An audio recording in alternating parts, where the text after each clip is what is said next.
Aujourd'hui, dans Francophone Down Under, mon podcast pour les parents francophones en Australie, et pas seulement, qui souhaitent que leurs enfants apprennent et conservent la langue française même en vivant à l'étranger. On va parler d'un sujet qui me tient à cœur, la lecture et l'importance de lire en français avec ses enfants.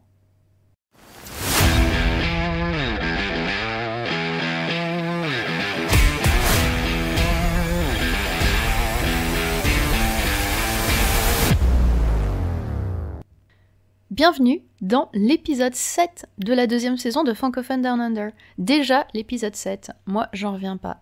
Aujourd'hui, on va parler d'un sujet dont on a déjà parlé dans ce podcast. Tu vas probablement penser que c'est une obsession chez moi, et t'aurais pas tort en fait, c'est un petit peu une obsession. On va parler lecture. Pourquoi j'ai choisi ce thème aujourd'hui ? Eh bien parce que tu as peut-être entendu parler de ce rapport qui est sorti assez récemment en France. C'est un rapport de l'Ipsos qui a été commandé par la CNIL.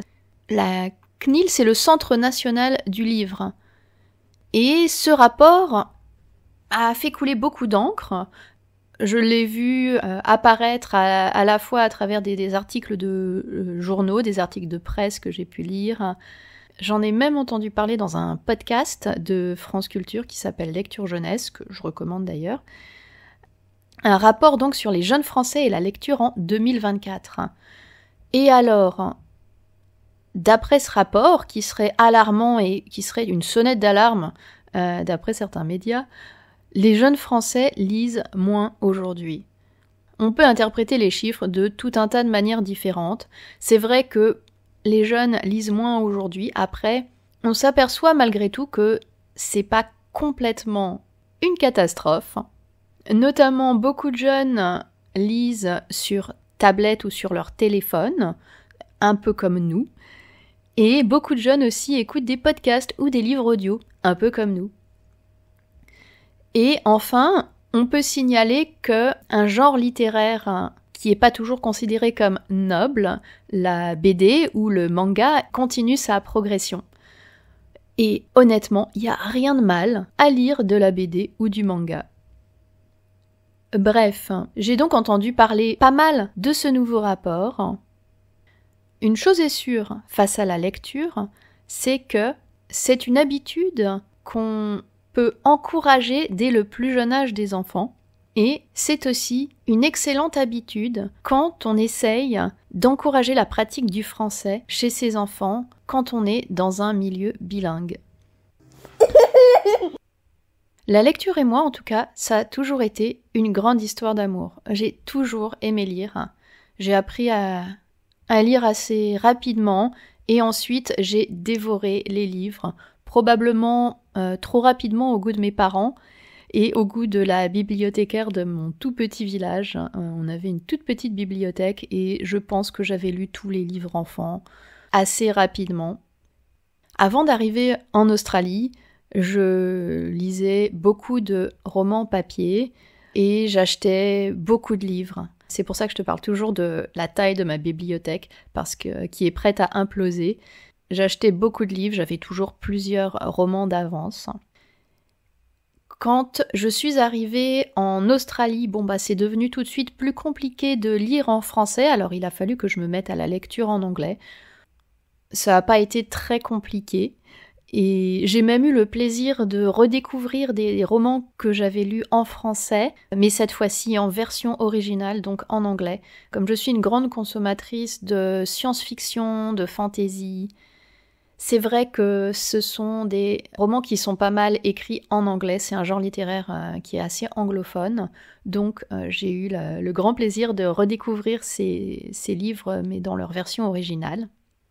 J'ai écumé les bibliothèques, bien sûr, les boutiques de livres d'occasion aussi, mais à Melbourne on en a moins, donc c'était un peu plus compliqué. Et quand mon fils est né, c'était une des choses que j'avais le plus hâte de partager avec lui, c'était la lecture. Depuis quasiment toujours, on a lu avec lui. On a passé aussi beaucoup de temps dans les bibliothèques, dans les story time, alors en anglais bien sûr, mais c'est vrai que pour moi, c'était important de créer une relation positive avec les bibliothèques, qui sont en Australie des endroits beaucoup plus sympathiques que les bibliothèques en France de mon enfance, où bien sûr, fallait pas faire un bruit, il fallait rester très silencieux. En Australie, les enfants sont accueillis dans les bibliothèques, ils ont leur place, et ils peuvent faire du bruit de manière raisonnable, bien sûr, mais on se sent pas obligé de murmurer. Et ce qui fait qu'on peut créer une habitude d'aller à la bibliothèque, d'être entouré de livres, d'emprunter des livres, de choisir des livres. Quand on allait dans les storytime, bien sûr, c'était lu en anglais. On n'avait pas de storytime en français à proximité, donc on n'a jamais fait de storytime en français. Donc là, c'était en anglais. Et par contre, à la maison, on lisait en français. Alors, quand on empruntait des livres à la bibliothèque, on trichait un peu. Je traduisais au vol. On a à l'époque aussi beaucoup compté sur la famille pour nous fournir en livres en français. Je fais un coucou à ma maman qui nous a envoyé toute la collection des Petits Ours Bruns, qui était un grand favori à la maison, Petit Ours Brun. Donc ça, bien sûr, on le lisait en français. On a aussi très vite reçu un abonnement pour un magazine, donc c'était notre rendez-vous mensuel avec le magazine en français. Aujourd'hui, on lit dans les 2 langues à la maison. On a toujours une collection gigantesque et on a aussi des livres en anglais.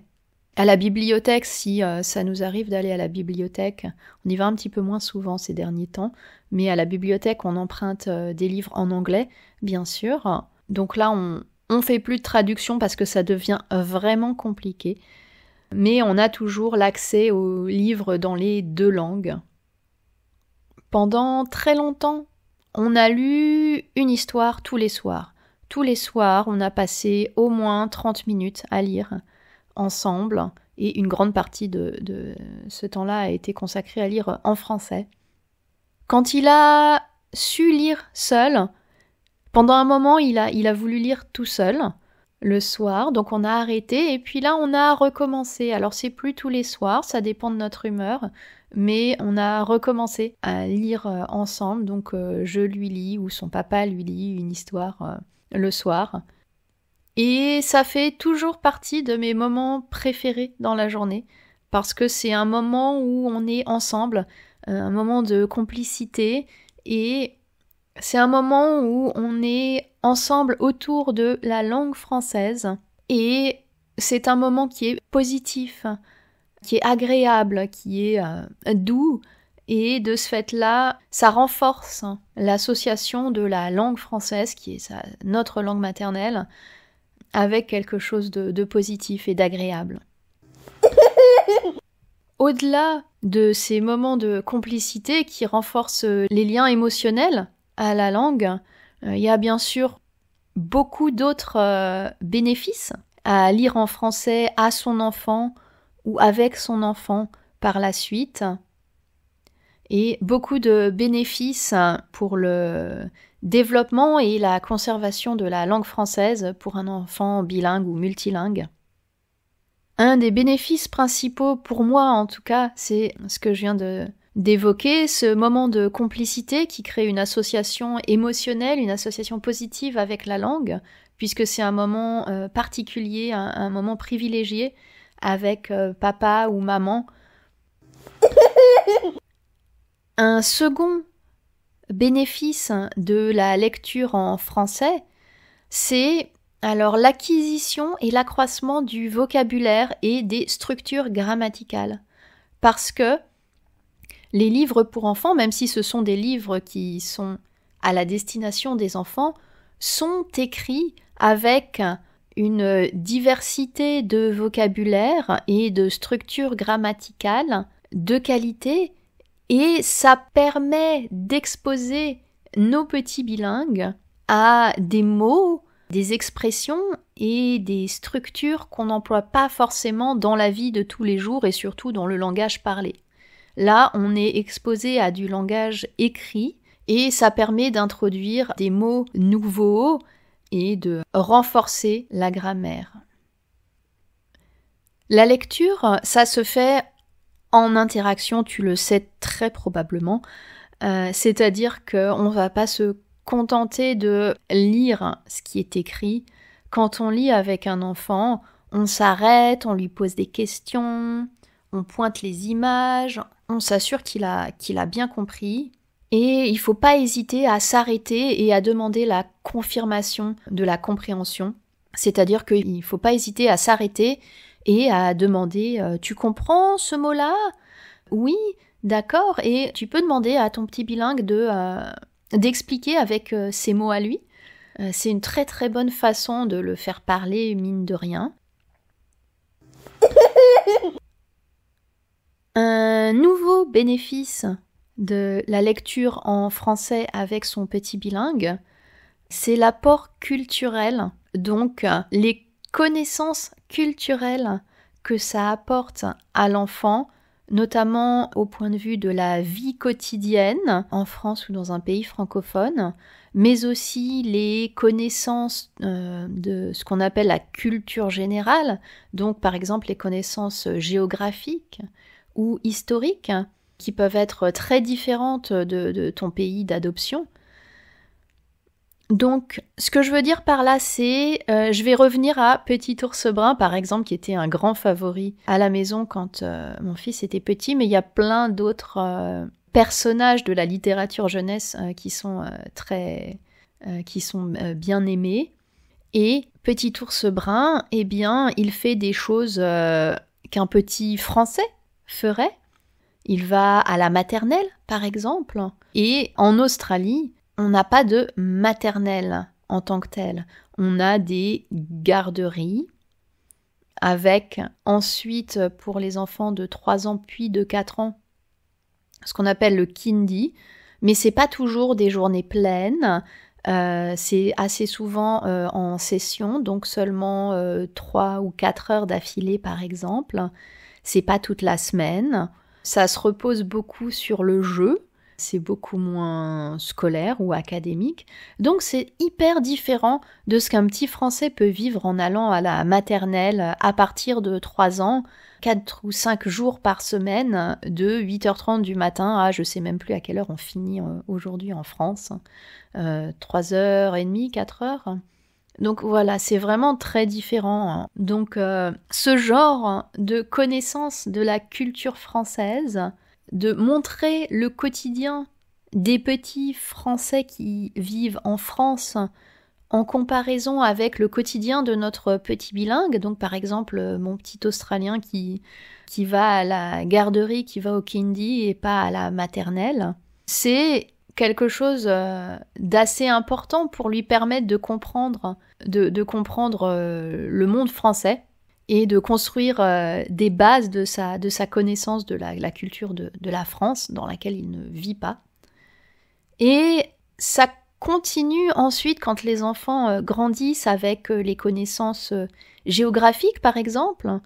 Donc ça permet d'introduire la géographie de la France ou du pays francophone duquel vous venez, de montrer par exemple les montagnes, les mers, la façon dont les gens vivent dans ces endroits, d'avoir une connaissance de l'histoire aussi. Donc ça permet de donner à nos petits bilingues un ancrage dans la culture francophone de l'origine de ses parents ou de son parent, et ça donne à petit bilingue des références communes avec des enfants français ou francophones ça peut être la Belgique, le Québec. Ça lui donne des références communes avec les enfants qui grandissent dans ces pays francophones. Et donc, un sens d'appartenance culturelle. Le dernier point que je voudrais aborder, c'est pas directement un bénéfice pour le petit bilingue, mais c'en est un indirectement, c'est que ça permet aux parents, même aux parents francophones, d'entretenir le français, d'entretenir son français, voire de le réactiver, de réactiver les structures grammaticales et des mots qu'on n'emploie pas de manière courante, surtout quand on s'adresse à un enfant.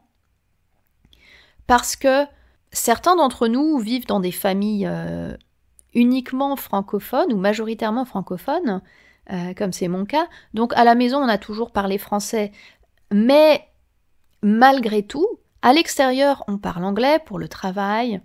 Et puis, ça apporte, on s'est mis très très rapidement à parler franglais parce que tu le sais, si tu vis à l'étranger, il y a toujours soit des mots qu'on emploie tout le temps au travail et qu'on sait plus dire en français, ou alors, eh bien, il y a un mot qui est vachement plus précis et qui exprime exactement ce qu'on veut dire. On n'a pas le même en français, alors pourquoi on s'embêterait à faire une périphrase alors qu'on a un mot qui est compréhensible et qui fonctionne très très bien. Et puis, il y a aussi, et peut-être que c'est ton cas, il y a aussi des parents qui sont le seul francophone de la famille. Et à force de vivre à l'étranger, eh bien, on peut perdre le français, littéralement. On peut perdre l'habitude de le parler, ça devient plus difficile. On a perdu les mots, on a perdu les structures, on ne sait plus comment on dit les choses, c'est plus tout à fait naturel à force de plus pratiquer la langue.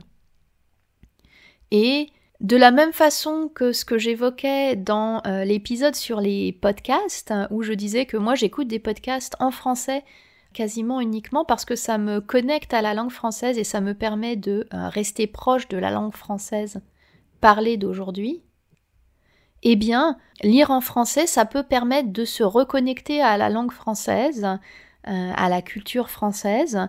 Ça peut permettre de réactiver la langue quand on n'en a pas l'occasion.